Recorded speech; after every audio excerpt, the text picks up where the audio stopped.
have to be your own, and through that, then you'll earn money, because someone is going to pay you for something that's going to help them. We never pay for something that, most times we pay for things that are going to help us. So as you create solutions for others, then it's got to be beneficial to you. And I think that's now how we can be able to promote change making, by being able to bring that angle that, you know what, there's value in helping others, because then are they going to be able to see what value you're bringing to them and then pay you. So the money will actually come in the end, you know.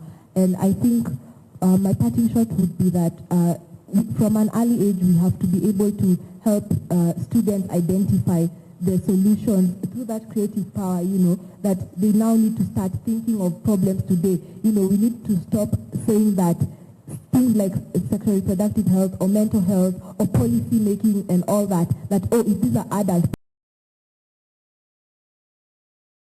The reason why youth cannot be leaders of only tomorrow is because tomorrow is every day. Today was tomorrow yesterday, and that will never. Hey, Minister Sasita repeats. So as I said, I want to engage the audience, and that's why I stood up, not because I wanted to cut Mercy short, but because I wanted to see if there are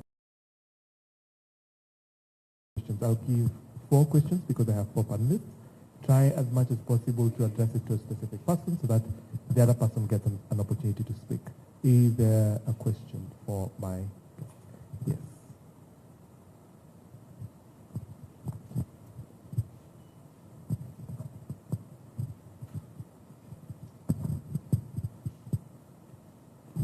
Hi everyone, my name is Jennifer Mganda. I'm Executive Director of Training Solutions, but also today we have a booth, Light Up Impact, where we work with grassroots organizations. So today I'm saddened that at the end of the day we are not filled up the way yesterday was, and I have a question for us as the youth who are seated in front there. Yesterday we were here listening to investors, we were listening to the corporates, we were listening to government, while they were speaking. Do you think it's different when it comes to us, when we air our issues? We don't hear, for them to hear and understand the creativity, the innovation that they're supposed to be listening to, but at the end of the day they're telling us that opportunities are there for us. Do you think it's biased or do you think it's equal? Yeah, thank you. Nakwambia hapo ni chemsha bongo kidogo. My good panelists. Second question, and then as you think about that, yeah, we can have the second question. Good afternoon. Question goes to Mishek. My name is Dr. Peter Mishak. I teach here at Tangaza, and I also run a consultancy called Kimka Consultancy, where I've been working with different groups of marginalized, especially in Kakuma. I've been in Kakuma, and also I've worked with the urban refugees. And one thing that I know is that we have a very big population of young people who are also working in the informal sector. This is a sector that, for example, we call it Juakali sector. So how have we been able to reach out to some of these particular vulnerable but very energetic young people? And again, you see, there's a lot that is happening in the environment caused by technology. Again, you know, we're also going to live with the aftermath of COVID for a long time. So do you also have maybe sessions of mental health? Because I know that is where the personality of a person begins. If a person is not mentally stable, there's a lot happening in the environment. Shift on these particular individuals. Thank you. Thank you for those 2 questions. Yes. Let's take 2 and then address 2. Okay, I guess I have the mic, so I'll start. On the question of bias of opportunity, you mentioned that yes, as youth we've always been told the opportunity, let's seize them. Do they exist for all? I think problems don't exist in the air, they exist where you are. So if there are problems in the formal settlement, youth have the opportunity to fix that. For example, Kazimtani. I highly doubt Kazimtani could have happened in an estate that has an estate association and the gardens are manicured. So solutions exist everywhere, and the people everywhere have a chance to solve them. And then also, you don't have to solve a problem that's in your area. You can reach out to places where they are not being tapped by the community there, and then you can, are the opportunities biased? I think even sectors are biased, you know. If I haven't studied medicine, I can't go be a doctor. If I haven't studied veterinary, you will not find me with animals, you know. But so I think what youth, as much as we're not homogeneous, I agree with you that yes, but the opportunities are diverse. Yeah. So I think it's all about empowering our youth to be able to identify their problems, how to expand their solutions and support them in that. So I think the clarion call should now move from, oh, youth sees opportunity, to now, how do we support youth? Because I think everywhere, because for me I've worked grassroots, informal settlement, rural to urban, youths are always doing something. It's now time to support what they're doing there. And then, so I think the question now moves to resource. I think the question is not bias in opportunity. I think the question is in bias of resource. Where are we taking our resources? Are we spreading them out properly? Are we ensuring that all can engage? And like she said, initiatives, the more this conversation goes on, the more the opportunities are diversified. I see some opportunities now saying they only want rural, you know, they want the rural. For example, they want maybe informal settlement, youth only. So we're starting to see even diversity in how the opportunities are being created and being presented to ensure access for all. Yeah. Thank you. And just to also expound on our question, I want to involve Purity in the question. So the concern that I think was being brought out was also on the fact that, you know, yesterday this room was packed. It was full. And I made it clear that today it's going to be youth. And thank you for picking that up. And today we have a youth panel and we're reflecting on the conversations we had yesterday. But the concern is that out of all the panelists, I think it's only Mary who's here, so thank you. And we are not seeing as many adults as we would have loved to being present in the room. So I think part of that question is, do our voices matter? Are they willing to listen? What's the disconnect? I think in my experience, my own experience up to this point is I feel like I always have to fight for my own, and I'm used to it. It's okay. Because that's how the system is, right? Like you said, yesterday it was full. We only have one panelist who's willing to hear the other side of the story. So it feels like we are being told what to do. But I find that in most settings, not just this one, that's usually the case. And even us as adults, we tell children what to do, you know? Like me, I'm a youth. So there's a 9-year-old, I'm telling them, do this, do that, I don't want to hear feedback. Yeah. So I feel that that's how the system is. I'm not saying that's how it should be. I think there should be that feedback, you know, and co-creation of initiatives and of solutions. But because that's how the system currently is, as we seek to change it, what I do is, as an entrepreneur, I ask myself, what do I need to do? I need to go and make sure my products are kept certified. I follow the system as it is and try to learn it. If in the process, let's say, I decide to do fair trade in the cassava value chain, meaning I'll have to change some mindsets and it will take time, then I do that.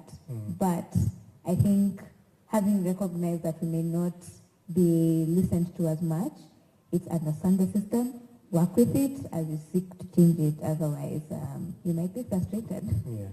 So we've identified a challenge where there's, you know, there's need for intergenerational dialogue, where when we have those who have more experience, and it doesn't matter, you know, at this stage it could be those who are older than us, but we also, you know, do the same things, that they're, and as you put it, the younger ones who are now coming after us, we also don't give them the opportunity. So one, there's need for intergenerational dialogue, intergenerational understanding, and we work with the system to disrupt the system. So in this space, for example, I just mentioned we're using this, we're streaming it online, and we're hoping that any person who's engaging with this content then begins to hear the youth voices that we have here and begins to get challenged, because we're also trying to reflect on what was said. Does it connect with the young person? We're running out of time, so I'll give Meshach. You had a question And I think that was directed to you. And as I walk back to the audience for 2 more questions. Yeah, but I wanted to check on the question around, you know, I 1 believe minute. it's like an ecosystem. Yes, there is an imbalance. There is the front where, even as a young person, when you're applying for grant, you're told on what to do, and yet it's your own project. So it starts from that point, right? But I always do believe that just like it takes a village to raise a child, it also takes an ecosystem to raise our creative, and most of them are engaged in the informal sector. So these are the young people that we meet every day in our trainings. And whether we have sessions for mental health, it's not just for youth in underserved community. Mental health is a day-to-day, activity to have globally. So we do have it. Thank you. Because I've had the privilege of working with Meshach, I want to also point out that the lady seated next to you supports the organization on mental, is it mental? Yeah, well-being, yeah, and safeguarding. So it's a network of equipping the young people with the capacity to also facilitate some of the sessions, and I'm sure they'd be glad to engage with you if you offer such type of services. Okay, hi guys. My name is Sointa. I work at the Companionship of Works organization. So we've had a challenge. We are trying to develop a new strategy for employability and sharpening skills for youth in terms of entrepreneurship, but we're having a major challenge. In Kenya, unfortunately, we have a new wave, not in Kenya, across the world, a new wave of making money faster. The likes of Crazy Kenya already has a TX.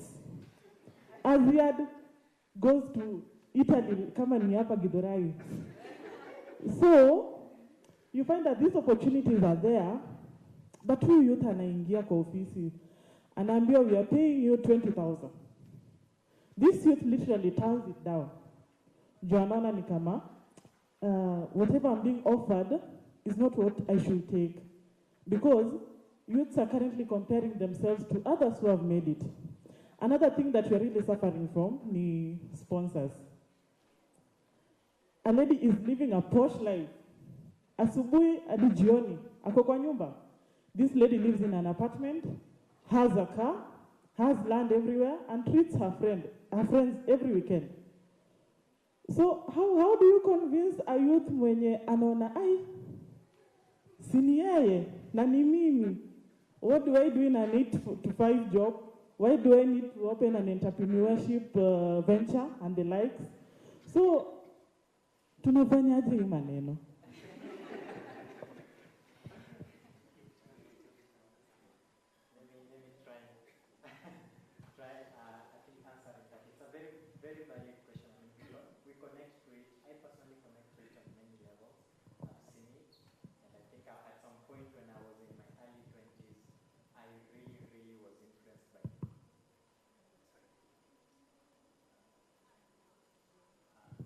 Okay. Yeah, I remember when I was in my early 20s, I was really influenced by Instagram and social media. Like, it's a conversation that people will tell you when you get older that, you know, it's just social media. But when you're young, it slaps differently. Like, you look at it, you're like, I can't be this. Actually, we went to the same university with Crazy Kena. He was like my classmate almost. So, and I saw him starting from scratch when we were like in our earlier years, because he actually did actuarial science. But he discovered he's not really anything, he's not passionate about the maths that we were doing, he's more passionate about comedy. And that points to also a conversation that was shared yesterday, and I think someone said it, and I even wrote it down, so let me read it out, that every person is unique and wired differently with diverse interests. How are you wired? I think that's a question we need to remind those young people that Crazy Kena was wired differently to be a comedian. All meaningful to you.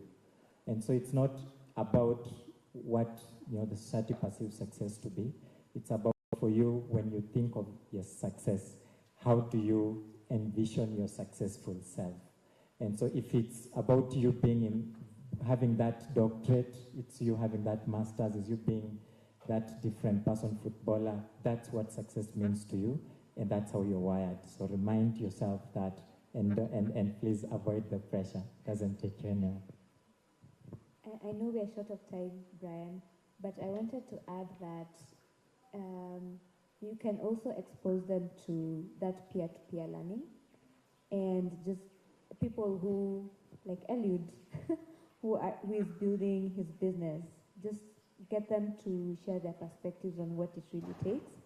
But that is not really it's not necessarily so that you can change their minds. It's at the back of your mind, just know it's up to them to then decide whether they're going to see life for what it is, but exposing them to those mindsets and those stories that tells them that this is what the process looks like might be helpful, and then you can move forward with those who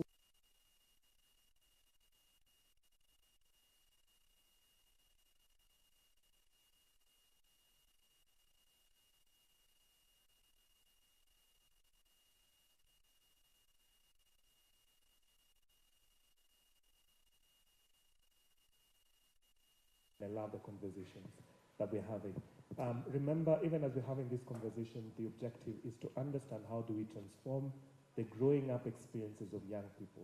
That's why we have young people here, and that's why yesterday we were listening to conversations from key stakeholders who work with young people, be it people from the education space, be it policymakers, be it media, be it people advancing young scientists of Kenya, STEM, and all that. We want to understand how do we transform the growing up experiences of young people. So thank you so much, Purity, Eliud, Meshach, and Mercy, for enlightening us and for sharing your insights today. I will request that we go back and we now proceed with our next discussion. Yes, a round of applause, please. So as we continue having this discussion, please do not forget the main objective. Understanding how do we transform how do we transform the growing up experiences of young people? And that's why we are convening here. This is the start of something beautiful. We hope to continue creating a space where stakeholders who are working with young people can come, share their thoughts, share their ideas, and hopefully next time we get them to stay for them to listen also from the young people that we have. And the next on stage will be young people or youth that I've had the pleasure of working with. They're from a partner called One Tanara Foundation. One is from Burundi, and the other one is from DRC. We've worked with them for a period of 1 year, and I just wanted also to give them a space for them to share their change maker story. So I will invite them on stage, and then they will decide who wants to start. Please join me on stage. People, watu wa DRC wanakanga kala po. And he understands Kiswahili, so I don't know, are you going to be using Kiswahili or French? Yeah. Thank you. So one last round of applause for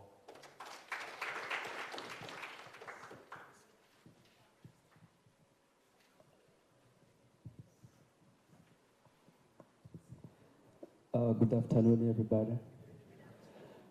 My name is Victor Shukuru. I'm from Goma in Republic Democratic of Congo. I don't know much in English. I will try to speak in Swahili. Kwa jinsi nilikuwa nimesema natokea DRC, na kama tuko hapa nataka nipartage, yani nieleze kuhusu project ambayo tunayotumika huko kwetu. Jina yayo Min Connect, ndio hiyo. Min Connect ni platform web, mobile na SMS USSD inayowaunganisha wale wa producer wadogo wa madini, sijui minerals wa madini, na wale wa kuuza wanaopatikana ndani ya nchi hata nje ya nchi. Na wakati wakipata huo mtu wa kuuza alikuwa akiwauzisha kwenye bei za chini. Sasa sisi tunakuwa na platform digital ambayo inaheshimu hizo standards zote za kuuzisha, na inawasaidia wale wa producer wadogo kuwa connect na wale watu, na ndio wao wanatusaidia Kiswahili. Yeah, tutaitia kwenye platform zote za kudownload, yani Play Store na App Store mwezi inayokuja. Test na wale wa producer wadogo kusudi tuwafundishe jinsi ya kutumikisha system ya kwetu, na nadhani mwezi kesho tutakuwa tumeanza kutumika. Nashukuru sana kuona jinsi napatikana huku Nairobi kwa kuongelea hii project ya kwangu, na matatizo mengi kuhusu lugha, lakini na imani ya kwamba next year tukikuwa huku nitakuwa nimeshajifunza Kiingereza na nitaweza kuexplain vizuri project ya kwangu. Asante sana.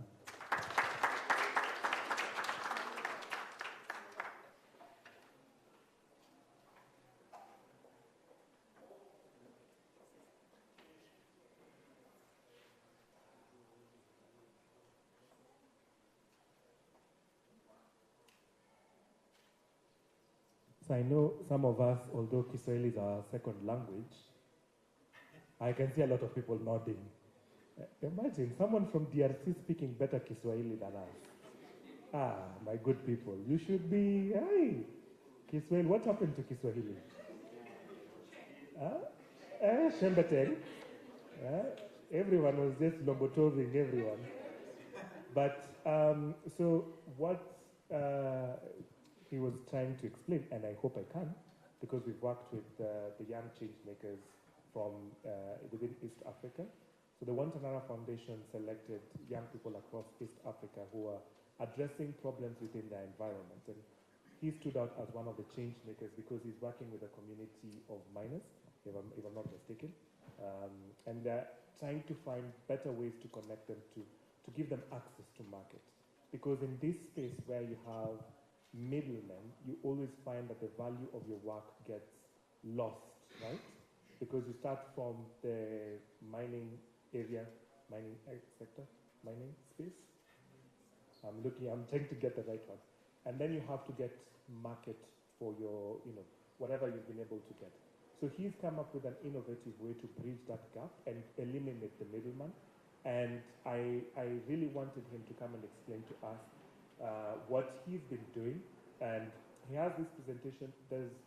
I want to really give him that opportunity to take us through his presentation, but there is a limitation that he can only connect with us in French. Is there anyone who can do for us, like I heard you could? Could you kindly come and assist him?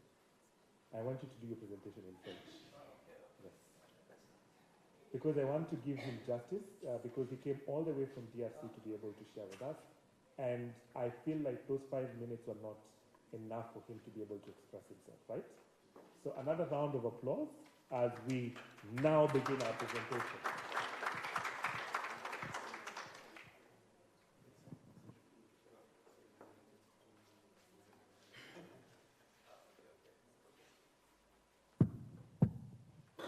Bonjour tout le monde. Good morning, everyone. Comme je l'ai dit précédemment, je suis Victor Shukuru. Before, my name is Victor Shukuru. Je viens de l'Est de la République démocratique du Congo. I come from the eastern part of DRC. J'avais déjà oublié. Je voulais prendre 1 minute dans les 5 minutes qui m'ont été accordées. I already forgotten. I wanted to take 1 minute among the 5 minutes given to me. Pour nos frères et sœurs que nous avons perdus dans la guerre qui se déroule chez nous à l'Est du pays. For our brothers and sisters who have lost lives in the wars going on in our eastern part of the country. Et à tous ces jeunes artisanaux qui ont perdu leur vie dans un éboulement qui s'est créé dans les Roubaix chez nous à l'Est. To all these young people who have lost their lives in the mines accidents that happened in Roubaix in our country. Et il y a 2 jours que j'étais ici au Kenya, j'ai appris qu'il y a eu une inondation, la pluie qui a fait dégâts dans les Calais et au Sud Kivu, dans mon pays, et j'étais ici au Kenya. When I was here in Nairobi in the last 2 days, I've been informed that there has been strong rains in our country that flooded areas and killed people in the eastern part of the country. Alors permettez que je prenne juste quelques secondes pour ces personnes. So allow me to take a few seconds for those people.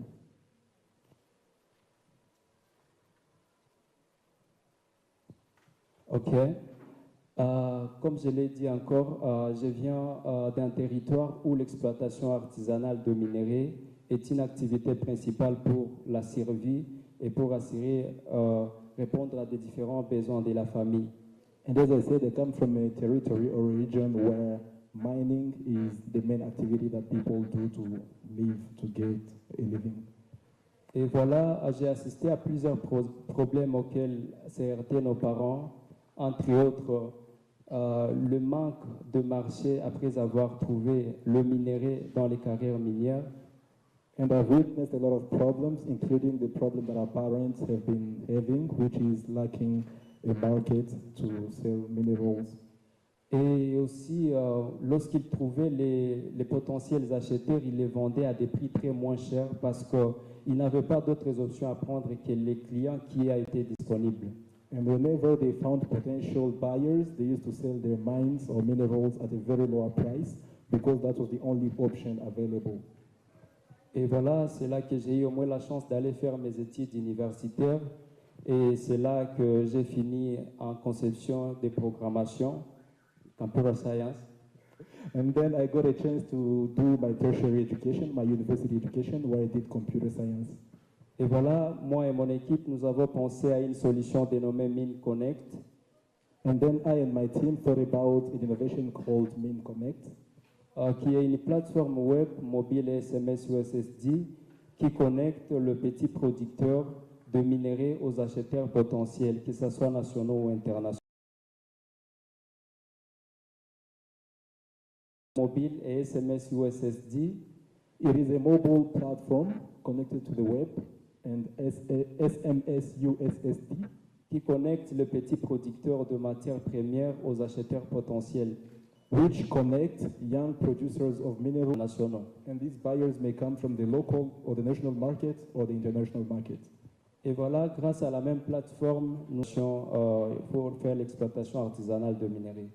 And in a platform, we are trading or selling all the tools that are needed for people to mine, and also including the minerals that they get from the mine.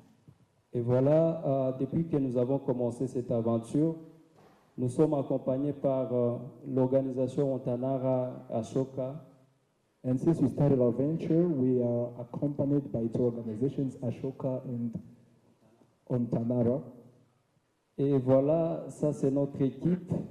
And this is Et là, je nous invite tous, pour toutes ces personnes qui aimeraient contribuer au changement dans notre pays ou dans l'Afrique en général. And here I invite you all who would like to bring change in the world or in our country, de se joindre à nous afin de réaliser ces grands projets, cette grande innovation qui pourra révolutionner toute l'Afrique et la RDC en particulier. I invite you to join us to work together in this innovation that may change Africa and our country, DRC particularly. Merci beaucoup. Thank you very much.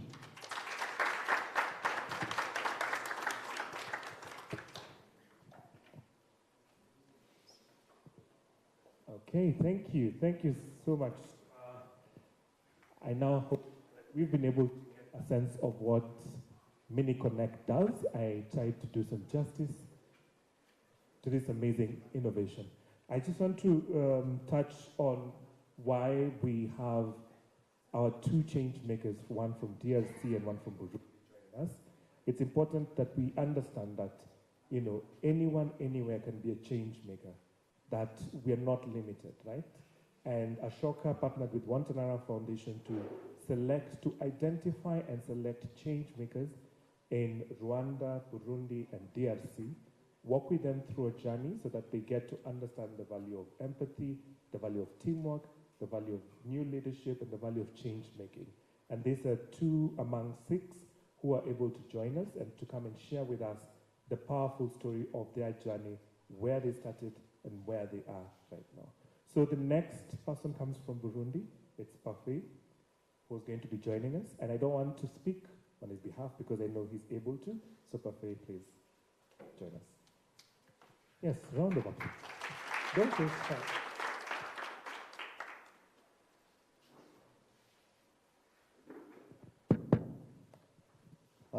Thank you for this opportunity.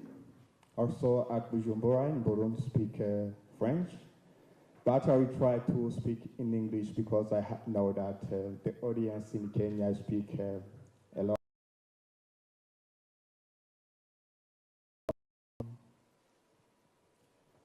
I am Parfait Mugisha. I am founder and CEO of Perfect Village Communities, PVC Burundi, which is a social enterprise working in the rural area of Burundi. You know, myself, I'm nurse by professional. And I was born in rural areas where there are so much problem.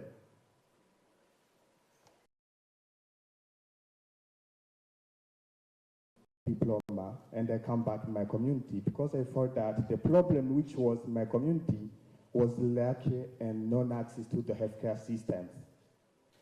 And I began to create the healthcare structures, facilities, the medical center, the clinic, the pharmacy, in rural areas where you can be able to reach. But me, I go there and I create a healthcare structure there.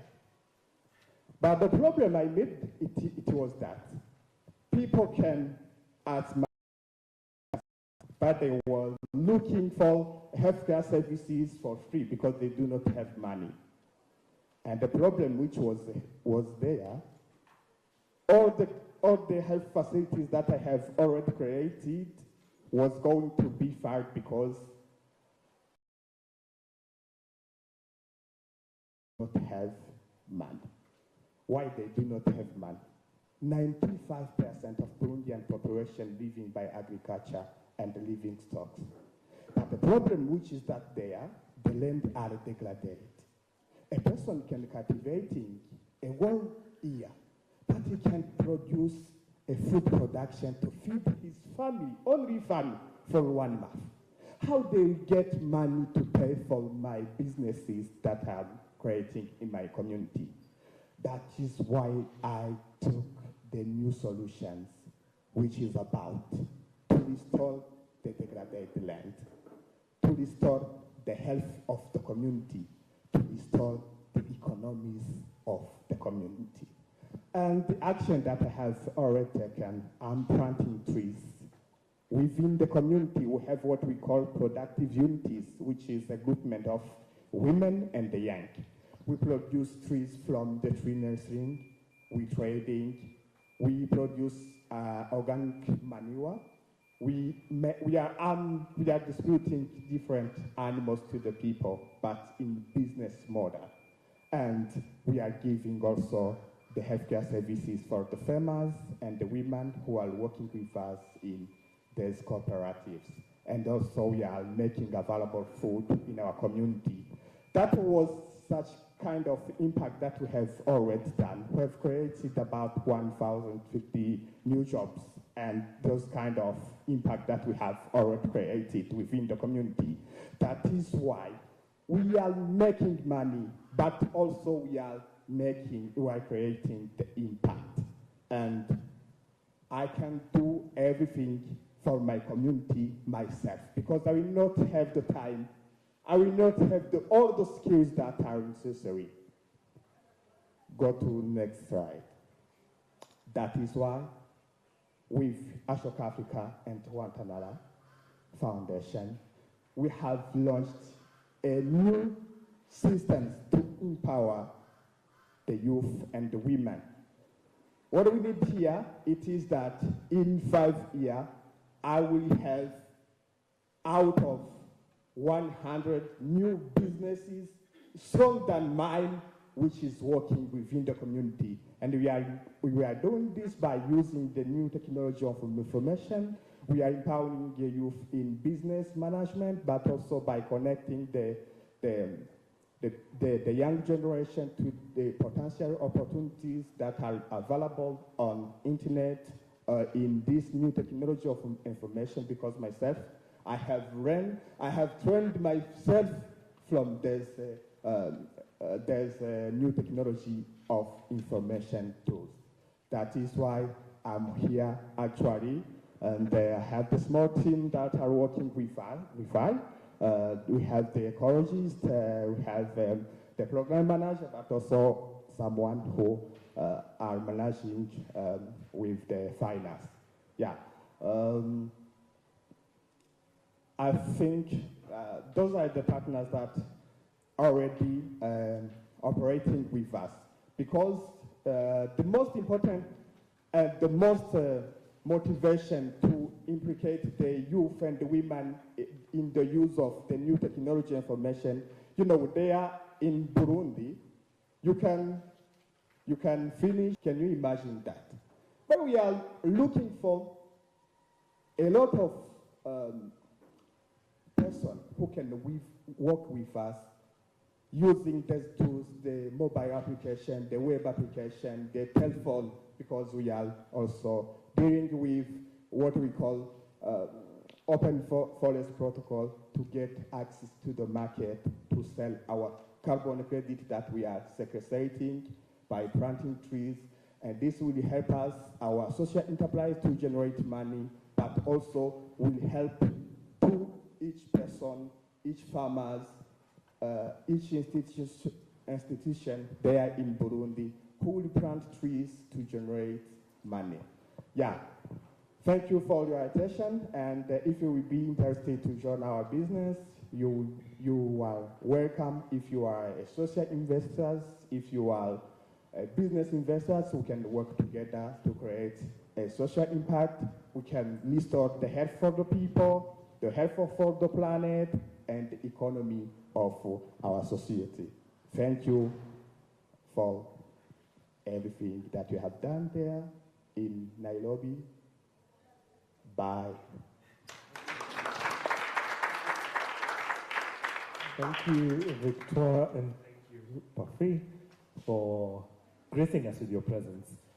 I think one of the things that I've noticed, and I'll just circle back to that, is that we've been challenged to learn Kiswahili, so that the next time we'll be doing this conversation in Kiswahili. But we've been able to understand that, you know, change making spreads across, it doesn't matter where you're from, and gotten a sense of what both of you are doing, courtesy of Wantanara Foundation and Ashoka. So thank you so much for gracing us with your presence. So one last round of applause for...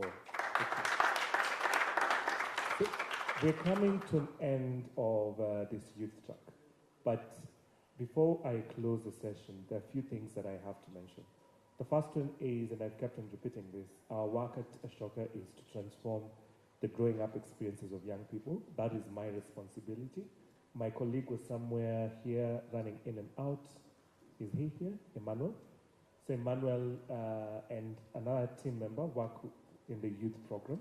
I lead the youth program in Ashoka East Africa, and our function is to work with partners who work with young people, work with institutions to transform teaching and learning, and working directly with young people.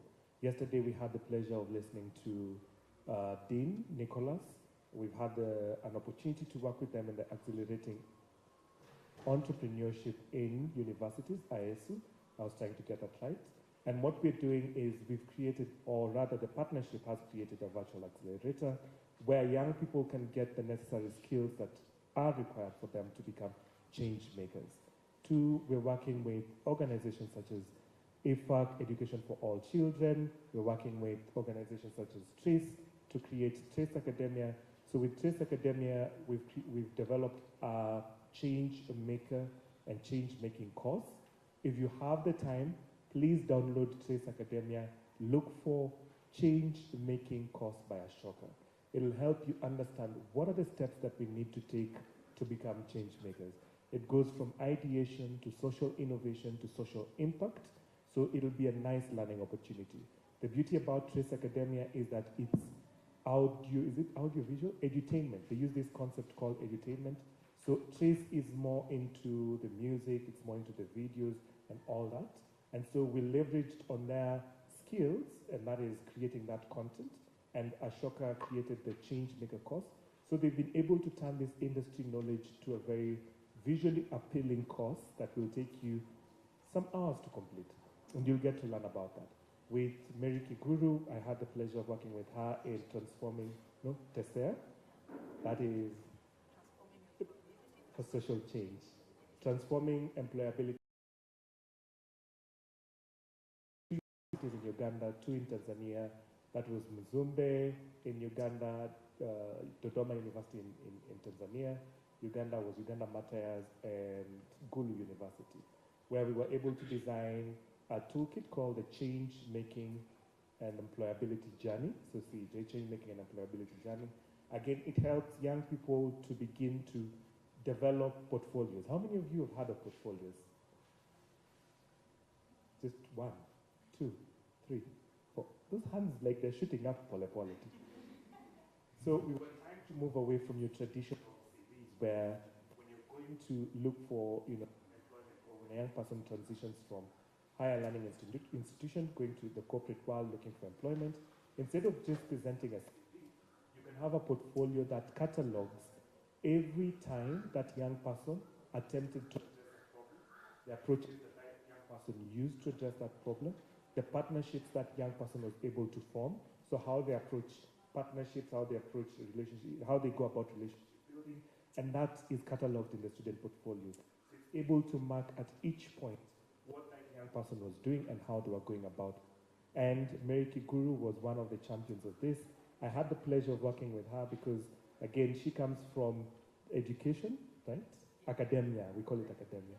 And we come from a change-making space, so social innovation, and we were able to mix these two experiences to come up with something that caters to the young person so that they can be able to design these portfolios, and for the facilitators of learning to be able to know how they can create spaces for young people to master these core skills.